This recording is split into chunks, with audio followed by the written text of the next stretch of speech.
On the island of Langkawi in Malaysia, this small madrasa is home for dozens of Muslim boys.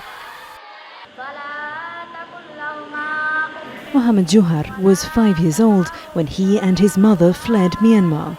They took a dangerous boat journey to escape persecution and violence at the hands of the military in their home country.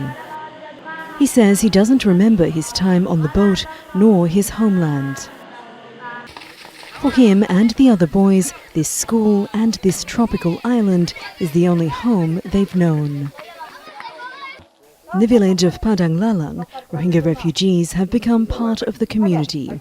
Local authorities estimate there are around 1,000 of them living here. Some arrived more than a decade ago, and others more recently.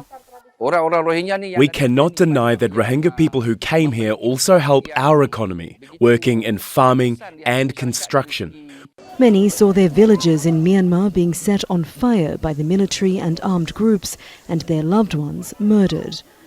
Hundreds of thousands live in refugee camps in Bangladesh, but as camps there became overcrowded, many fled again.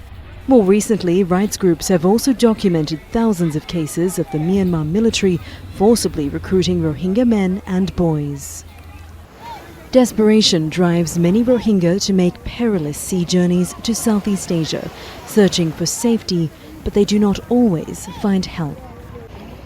Earlier this month, the Malaysian Maritime Enforcement Agency said they detected 2 boats carrying 300 people from Myanmar near the coast of Langkawi.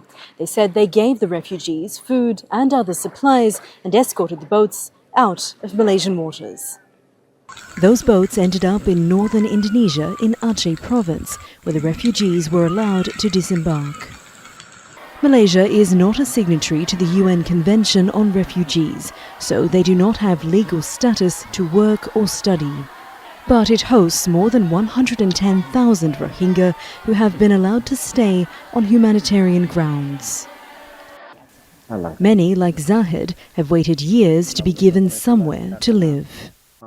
We have lived here for a long time.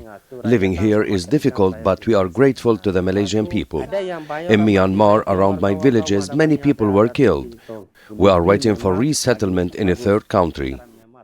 He says he finds it difficult to describe the feeling of being without a homeland, being separated from loved ones still in Myanmar, while knowing it's likely he may never be able to return. Jessica Washington, Al Jazeera, Langkawi, Malaysia. Make sure to subscribe to our channel to get the latest news from Al Jazeera.